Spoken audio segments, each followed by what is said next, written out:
Allah Ta'ala. Sebab dalam Islam ada juga hukum bunuh yang dibenarkan, yang dibolehkan dalam Islam. Di antaranya, apakah orang yang boleh dibunuh apabila seseorang itu maknanya murtad misalnya, ya, disuruh mengucap tak nak mengucap, disuruh bertaubat 3 kali tak mau, maka dalam Islam orang yang murtad ni faqtuluh, maka hendaklah dibunuh. Ini dalam hukum Islam. Ataupun orang yang menentang Islam, maka ada hak untuk kita diberikan kebenaran. Yang maksud bunuh ini yang tidak dibenarkan dalam Islam. Hari ini pembunuhan, Allahu Akbar. Hari-hari baca sahabat, bunuh anak sajalah, buang anak, kan? Ya, inilah gambaran yang berlaku. Dan yang ketiga, orang yang berzina, ya, mereka yang berzina maknanya sama ada berzina itu orang yang belum berkahwin ataupun yang dah berkahwin, kemudian mereka tidak bertaubat kepada Allah. Hidup mereka penuh dengan berzina maknanya dalam keadaan perbuatan yang haram. Maka akibat perbuatan mereka ini, kalau mereka tidak bertaubat, nascaya kata Allah, mereka akan berjumpa, yakni akan seksa ataupun mereka akan berjumpa satu telaga daripada api neraka Jahannam. Allahu Akbar. Ini Allah sebut mereka akan jumpa yang dinamakan Jahannam kalau mereka tidak bertaubat. Sebab itu sebenarnya ya, diceritakan ketika Nabi didatangi oleh malaikat Jibril, dalam keadaan muka Jibril itu mukanya tak macam sebelum tu. Jibril mukanya agak sedih, datang jumpa Nabi. Lalu malaikat Jibril bagi tahu, ya Rasulullah, hari ini aku nak sampaikan satu berita yang Allah perintahkan, tapi berita ini amat menakutkan ya Rasulullah, kata Jibril. Lalu Nabi tanya, wahai Jibril, apakah beritanya? Lalu Jibril pun memberitahu, ya, aku diperintahkan Allah untuk memberitahu mengenai tentang azab neraka Allah, tentang ya siksa neraka. Lalu diceritakan, ringkas cerita diceritakan bagaimana kata Jibril ada di kalangan umatmu wahai Muhammad yang akan dicampak ke dalam neraka. Bila Jibril cerita tentang umat Nabi Muhammad, Nabi pengsan. Nak cerita sayangnya Nabi dengan kita, kan? Sampai Nabi pengsan. Ya, dan pengsan yang agak lama. Tapi hari ini umatnya tak sayang dengan Nabi kadang-kadang. Sunnah Nabi dipertikaikan, dah tak ikut sunnahnya, satu hal. Kemudian pula kita pertikaikan, dah petikai lawan pula, kan? Lawan pula sunnah Rasulullah, apa yang Nabi bawa kita lawan, kita tentang, lawan, tetap lawan dan sebagainya. Sedangkan apa yang Nabi tinggalkan tak ikut, kan? Sedangkan Nabi pengsan. Lalu bila Nabi sedar, Nabi pun tanya Jibril, wahai Jibril, tolong cerita bagaimana gambaran umatku ketika nak dibawa ke dalam neraka Jahannam. Lalu Jibril pun bagi tahu, wahai Muhammad, ketika umatmu sampai di pintu neraka Jahannam, umatmu pada waktu itu, kata malaikat Jibril, umatmu tidak digari, dalam istilahnya tak diikat, umatmu tidak matanya hitam, umatmu tidak dirantai, umatmu tidak dibelenggu, mereka dilayan elok nak dibawa ke neraka. Ini umat Nabi Muhammad SAW, kan? Malaikat bawa elok aja. Sedangkan umat-umat dulu yang kita kalau baca yang diheret, diseret, ya, kepala ke bawah, tapi umat Nabi Muhammad tak, elok layan. Tapi hari ini kita lihat ya, umat Nabi Muhammad SAW nak bawa semalam isu yang panas, kan, di Kuala Lumpur. Kita ambil sikitlah isu semasa, ya, dahlah kena tangkap, diikat pula tangan, ada yang disepak, diseret. Allahu Akbar, kan? Malaikat Malik nak bawa ke neraka umat Nabi Muhammad, dilayan elok, tak dirantai, tak diikat. Tetapi hari ini umat Nabi Muhammad SAW nak bawa tempat tahanan, diikat. Dahlah diikat, disepak, diketuk sampai ada yang kepala berdarah. Ya Allah, kenapa zalim sangat, kan? Tak melawan apa pun. Tapi gambaran ini mungkin dalam TV tak ditunjuk. Tapi itulah hakikat yang berlaku sebenarnya, jemaah yang dirahmati Allah. Ditembak dan sebagainya. Sedar ataupun tidak, dengan perbuatan kita yang bertindak zalim ini, Allah akan tanya. Al-yawma nakhtimu ala afwahihim wa tukallimuna aydihim. Pada hari yang akan datang, kiamat nanti Allah akan tanya. Ya, aku bagi kamu tangan, kamu apa kamu guna untuk tangan ni? Salah guna, macam mana nak jawab di hadapan Allah Taala? Sedangkan umat Nabi Muhammad, malaikat Jibril kata nak bawa ke neraka, dilayan elok, belum masuk neraka lagi. Tu belum tu. Tanpa diikat, tanpa dirantai, tanpa dalam keadaan yang seperti mana umat-umat terdahulu. Sampainya di pintu neraka ketika malaikat Malik nak serah kepada Zabaniyah. Lalu pada waktu itu apa yang berlaku? Lalu umat Nabi Muhammad pun berkata, wahai Malik, izinkan kami menangis. Izinkan kami menangis. Lalu menangislah umat Nabi Muhammad sallallahu alaihi wasallam. Bila umat Nabi Muhammad memang menangis ketika nak dimasuk ke neraka, hingga disebut dalam riwayat habis air mata dah. Menangis, tak ada air mata dah. Ya, kemudian keluar darah. Air mata keluar darah. Habis dah tak ada, lalu kata malaikat Malik, bukankah eloknya waktu di dunia dulu kamu menangis? Kenapa sekarang ni baru nak menangis? Dekat dunia tu kan elok kamu menangis. Kamu menyesal dosa kamu. Bukankah dulu di dunia kamu diutuskan seorang rasul yang membawa Al-Quran, ya, yang diberikan petunjuk, tetapi kenapa kamu tak ikut Quran yang diberikan? Ini malaikat Malik tanya. Kenapa kamu membelakangkan Al-Quran? Kenapa kamu jadikan Al-Quran itu makmum kamu, bukan imam kamu? Sedangkan Al-Quran itu imam kita, sebagai panduan dalam hidup kita. Tapi kita letak Quran di belakang, bukan Quran di depan. Malaikat Malik tanya. Kan? Kenapa sekarang baru nak menyesal? Kenapa, kata malaikat Malik? Kenapa nak menangis? Tak ada masa, tak ada guna dah kamu nak menangis. Keluarlah air mata darah. Lalu dihumban ke dalam neraka, dibaling rumah. Hingga bila dia masuk, hancur segala tubuh badan kerana hangus kerana azabnya api neraka. Na'udzubillah. Inilah yang Allah sebutkan, kalau kita hidup di dunia, kita mensyirikkan Allah, kita membunuh nyawa dengan tanpa hak, maknanya tanpa yang dibenarkan Allah, kemudian kita terlibat dengan zina yang kita hari ini berluasa, akibat perbuatan kita kalau tak bertobat, maka Allah sediakan satu tempat yang bernama Jahannam. Walaqad zara'na li jahannam katsiran minal jin wal ins. Dan demi sesungguhnya Allah kata, aku paling banyak dalam neraka yang bernama Jahannam adalah golongan jin dan manusia. Jin manusia macam mana? Lahum qulubul la yafqahuna biha. Manusia ada hati tetapi mereka tidak mau menerima. Dengar kuliah, dengar majlis ilmu, tapi balik hampir dah doang kan, tak ikut. Bukan tak dengar. Cerita Isra Mi'raj, cerita tiap tahun sambut bulan akidah, tapi masih lagi banyak perbuatan-perbuatan yang haram. Inilah mereka ada hati tak mau menerima. Walahum a'yunul la yubsiruna biha. Mereka ada mata tetapi mereka tidak mau melihat kebenaran, tak mau melihat. Jalan ke masjid tak mau melihat, jalan ke surau tak mau melihat. Rumah tepi surau, tepi masjid, tapi tak pernah datang, kan? Kalau nak datang pun bersebab. Sebab nak kahwin baru cari tok imam. Kadang tok imam tak kenal. Nak tahlil baru nak cari, kan? Ada tak imam? Ada satu tempat tu, saya sembahyang kat sana, dia tanya, Assalamualaikum Ustaz, nak tanyalah mana rumah tok imam. Saya pun tanya, kenapa pula?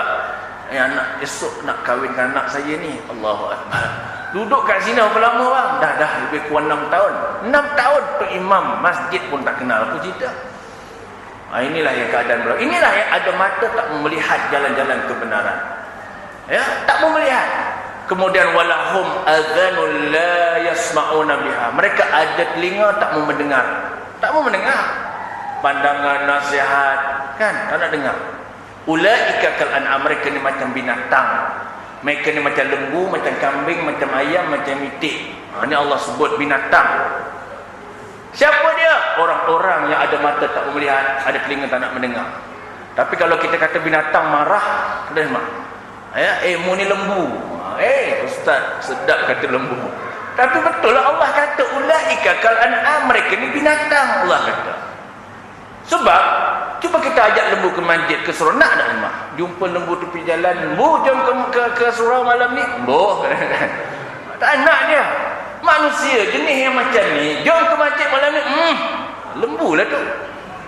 Tu bahasa kasarnya Allah kata macam tu. Ulaika kal an'am, mereka ni lembu, mereka ni kambing. Kambing sama kan ajak beruk. Kan? Ya. Apa lagi? Kadang-kadang ulaika kal an'am bal hum adall. Bahkan Allah kata mereka ni lebih teruk daripada binatang. Sebab binatang kalau mati tak masuk neraka. Manusia bila mati masuk neraka kan. Kan begitu. Jadi jemaah rahmat Allah, satu peringatan, satu ancaman, satu kiasan yang amat berat. Allah umpamakan manusia ada hati tak menerima, ada mata tak nak melihat kebenaran, ada telinga tak mau mendengar ayat-ayat Allah Ta'ala. Ya, tak mau mendengar, ikut nafsu je. Jadi inilah perumpamaan Allah bagi tahu. Dan mereka itu akan ditempatkan di dalam neraka yang bernama Jahannam. Dan digandakan baginya akan seksa pada hari kiamat. Allahu Akbar. Digandakan. Maksud diganda ni, dahlah kena azab. Ya, orang tak sembahyang dihentuk kepala, Nabi kata berkecai, ambil kepala otak, bertabur, kemudian dikutip kepala otak, letak balik ke kepala dia, dah elok balik, dihentuk balik. Allah. Bukan makin bertambah ringan, bertambah azab. Hingga disebut bagaimana ahli neraka ni, Nabi kata ketika dia minta hujan, dia memanggil Allah, tak, bila dia minta, ya wahai Tuhanku tolong turunkanlah hujan, tak disaut suara tu, hingga disebut dalam riwayat 40,000 tahun. Allahu Akbar. Bayangkan, menangis beraut. Kemudian tengok awan hitam, ingat hujan, gembira ahli neraka. Oh gembira, nampak hari dah nak hujan, dah tak tahan bahan panas, ingatkan hujan. Tetapi yang turun bukan hujan, awan yang hitam itulah kalajengking ular yang berbisa. Terus Allah kirimkan dan menyengat, mematuk mereka hingga berguguran daging. Ini yang disebut digandakan azab. Jadi sebenarnya jemaah yang dirahmati Allah, kita hidup kat dunia ni janganlah kita buat benda-benda yang Allah murka, Allah larang. Takutlah kita azab-azab yang Allah beritahu kepada kita.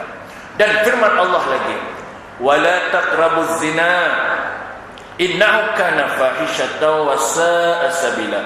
Dan jangan menghampiri kamu akan zina, kerana bahawa zina itu adalah sejahat-jahat maksiat dengan sangat keji dan sejahat-jahat jalan, artinya sejahat-jahat pekerjaan.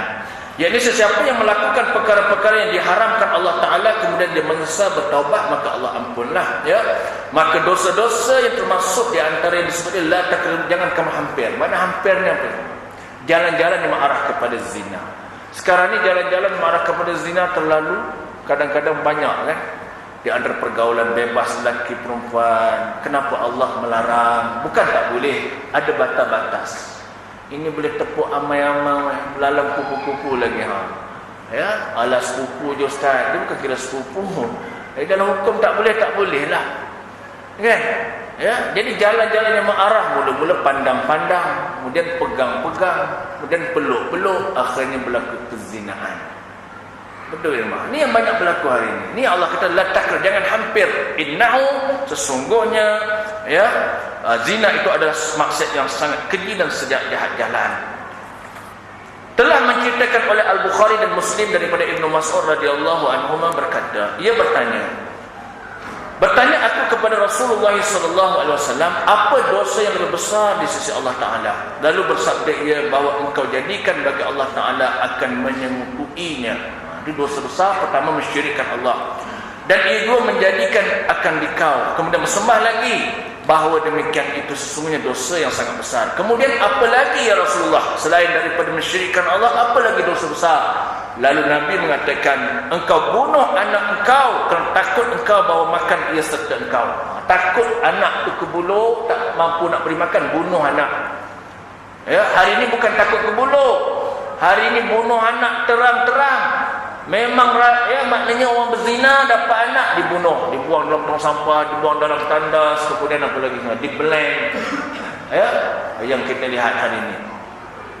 Kemudian apa lagi? Kemudian Nabi kata bahawa engkau berzina akan perempuan yang hampir dengan rumah engkau. Berzina. Ya, sebab itulah di antara yang saya sebut awal tadi, Allah dah bagi kita satu hukuman, Allah dah bagi kita Quran, dah ada petunjuk. Kenapa kita masih lagi tidak mau mengikut petunjuk Allah? Sebab tu Allah cabar kita, wa in kuntum fi raibin mimma nazzalna ala abdina fa'tu bi suratin min misli. Jika engkau ragu-ragu, tak percaya, Allah kata kau carilah, kau panggil. Mana dia orang cerdik pandai kau panggillah. Ya, orang pakar dalam soal-soal nak membenteras segala apapun kemungkaran kemaksiatan. Kau panggillah, kau buatlah kata Allah seperti mana satu surah seperti ku, hukum seperti ku.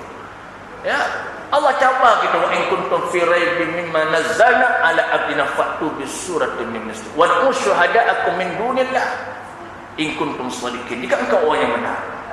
Ya, kemudian Allah bagi tahu nascaya kata Allah kamu takkan boleh nak buat. Sebab apa? Sebab Allah yang menjadikan kita. Allah tahu macam mana jalan penyelesaiannya. Persoalannya sekarang, kenapa kita tak mau mengikut hukum Allah dalam arti kata hukum yang Allah perintah? Ini persoalan. Kan? Ya, kalau kita sakit, contohlah orang kencing manis, darah tinggi, kencing manis lah kan. Jumpa doktor kata, doktor tu bukan Islam pun. Doktor kata apa? Oh, pakcik kena potong kaki ni. Kalau tak potong jari ni nanti merebak sampai ke lutut. Pada waktu tu kita kata apa? Ya? Apakah kita mana boleh potong kaki saya, habis saya nak berjalan macam mana? Doktor kata kena potong. Kalau tak potong nanti nak potong kat lutut ke nak potong ibu jari.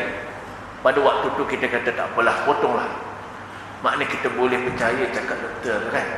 Tapi bila mana Allah perintah kepada kita, orang yang mencuri potong, Allah bagi tahu. Kalau mengikut lengkap syarat-syarat. Orang yang berzina ini hukum. Orang yang terlibat dengan masalah bunuh ada hukum. Tapi kenapa yang ni nanti dulu. Belum sampai masa. Kita masih lagi ragu-ragu. Sebab tu Allah cabar kita sedang jemaah yang dirahmati Allah ya. Sebab itu akibat daripada perbuatan kita yang kita ragu-ragu, kita tak yakin akan janji Allah ya, akibat terpulang murka Allah akan menimpa kita. Bila Allah murka kepada kita, takut kita. Ya. Kerana azab Allah itu amat berat. Itulah bab yang kelima. Jadi habis bab ni dan insya-Allah kita sambung pasal yang ke-6 dan yang ke-7. Pula di antara perkara yang perlu kita kena jaga untuk memelihara hati kita ini supaya sentiasa mengikut petunjuk Allah Ta'ala. Kerana hati inilah yang disebut oleh Imam Al-Ghazali sebagai raja. Ya, dalam diri kita ini, raja pemimpin adalah hati inilah diumpamakan sebagai pemimpin. Jadi kalau nak pemimpin tu baik, rakyat tu kena baik. Sebab bila rakyat tu baik, maka pemimpin tu jadi baik. Bila rakyat tu jahat, maka pemimpin pun jahatlah. Sebab apa? Sebab rakyat bila dah jahat, rakyat yang maknanya dalam umpama ni kaki tangan tu rakyat lah. Ni diumpama oleh Imam Al-Ghazali. Kiasannya sama juga. Sebab tu Nabi sebutkan simfani minan nas.